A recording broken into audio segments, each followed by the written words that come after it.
அதைத்தான் இப்ப சொல்றீங்களே, அந்த இடமே அனீசியா இருக்குன்னு இங்க இருக்கிற எல்லாருக்குமே தெரியும்.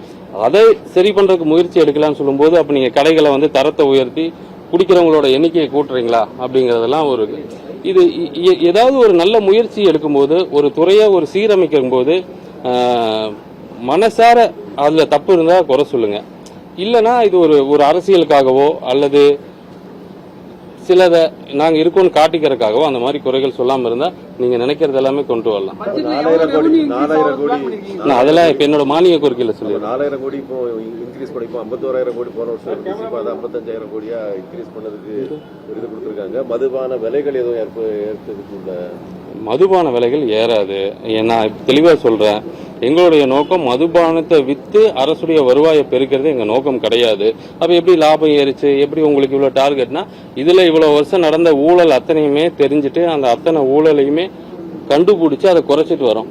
அந்த ஊழல் பணங்கள் சேர சேர அரசுடைய நீங்க கடைகளுடைய எண்ணிக்கை குறைஞ்சு நான் கடைகளோட எண்ணிக்கை குறையும் போது அரசுடைய வருவாய் குறையும் நினைக்கும் போது சரி இன்னொரு வழி என்னன்னா விலையை உயர்வா அப்படி அரசு வருவாயை பெருக்கலாமா அப்படிங்கல இல்ல வேண்டாம். இங்கே இந்த துறைகள் இதுக்கு முன்னாடி நடந்த அந்த ஊழல்களை நம்ம சரியா குறைச்சாலே போதும், அரசுக்கான வருவாய் தானா அதிகமாகுங்கிறது தான் என்னோட எண்ணம். சரியா இருந்துச்சுன்னா அதை விட அதிகமா வரும் தான் நினைக்கிறேன். இன்னும் கடைகள் ஏதாவது குறைப்பதற்கு வாய்ப்பு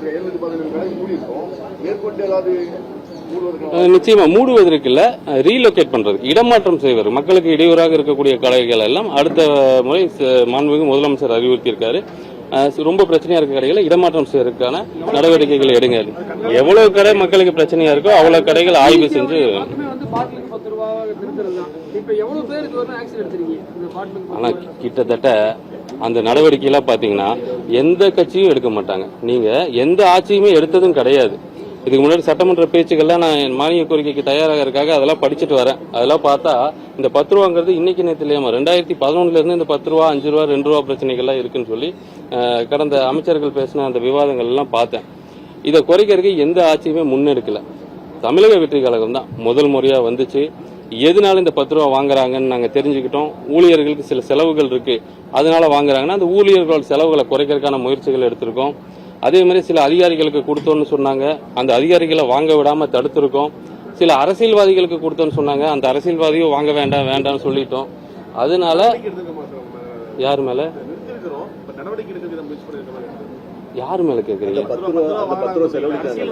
அவங்க அரசியல்வாதிகள் மேலதான் அந்த இப்பெல்லாம் ஒரு இது கேஸ்லாம் போட்டிருக்காங்களே இந்த லஞ்ச ஒழிப்புத்துறை, அதெல்லாம் சேர்ந்து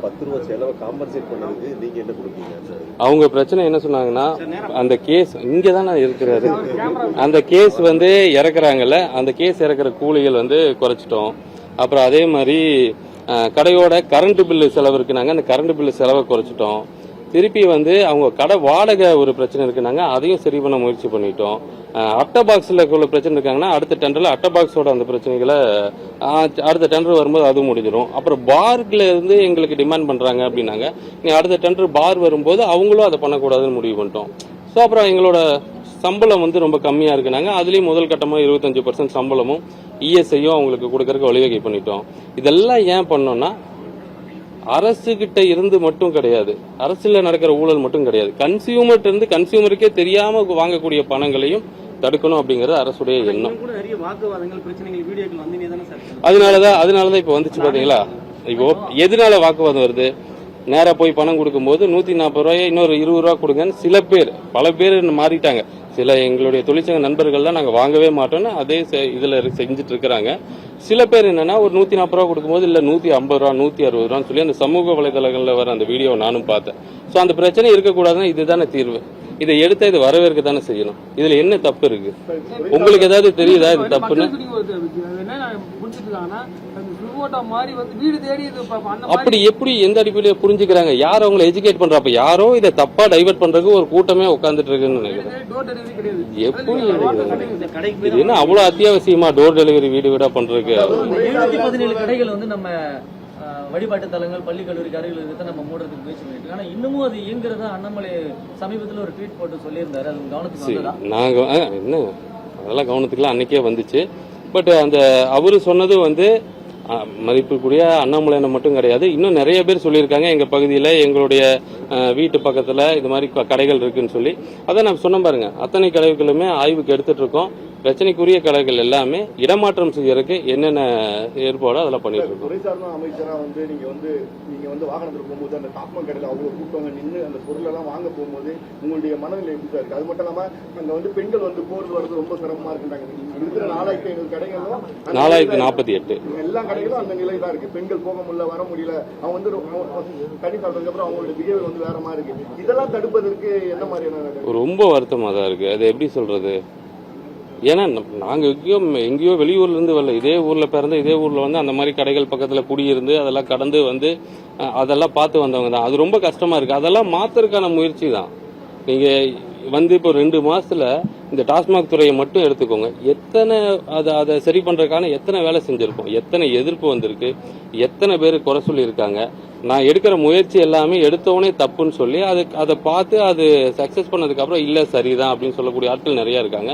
நிச்சயம் நீங்க சொன்ன மாதிரி அதெல்லாம் ரொம்ப தப்பு. அதெல்லாம் சரி பண்ண வேண்டிய விஷயங்கள் எங்களுடைய ஆட்சி காலத்துல அதெல்லாமே சரி செய்யப்படும். விழிப்புணர்வுக்கு என்ன செய்ய போறீங்க? மது தடுக்கிறது மிக முக்கிய கோரிக்கையா இருக்கு. ஆனா தடுக்காம டெவலப்மெண்ட் பண்றோம். அதுக்கு டெவலப்மெண்ட் எங்க பண்றோம்? சீர்திருத்தம் பண்றோம் பாத்தீங்களா? அது சீர்திருத்தம் பண்ணணும்ல. பண்றீங்க. இதுக்கு ஏதாவது இந்த பட்ஜெட் எதிர்பார்க்கலாமா? என்னன்னு கல்லா நீ கேரளாக்கு வேணா விவசாயிகளுடைய கோரிக்கை அது ஒரு உணவுப் பொருள் கேரளாவில் இருக்கக்கூடியது கூட்டணி கட்சி நீராங்கிறது அது நீராங்கிறது இந்த நம்ம தெளிவு மாதிரி ஒரு இதான் அது குடிக்கலாம், அது தப்பு இல்ல. நீராண்டி விற்கும் போது பனைமரத்துல இருந்து வர்றத இதுவும் நான் நிறைய சொல்லியிருக்கேன். கல்லு விவசாயிகளோட கோரிக்கைகளை மாண்புமிகு முதலமைச்சரோட கவனத்துக்கு எடுத்து சென்றிருக்கோம். அவருடைய என்ன முடிவு எடுக்கிறாங்க, மேல் மட்டத்தில் என்ன முடிவு எடுக்கிறாங்கன்னு பார்த்து கேட்டு அதை நான் சொல்லுவேன். நன்றி அண்ணா.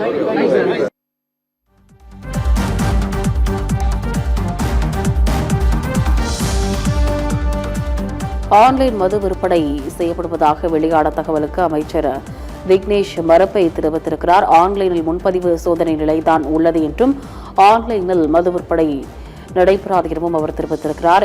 எல்லா நிறுவனங்களிலும் இருந்தும் மது வாங்கவே இந்த ஏற்பாடு செய்யப்பட்டிருப்பதாகவும் அமைச்சர் விக்னேஷ் விளக்கம் அளித்திருக்கிறார். ஆன்லைனில் முன்பதிவு மட்டுமே செய்ய முடியும் என்றும் மதுவை பெற முடியாது என்றும் அமைச்சர் விக்னேஷ் விளக்கமானதை அளித்திருக்கிறார்.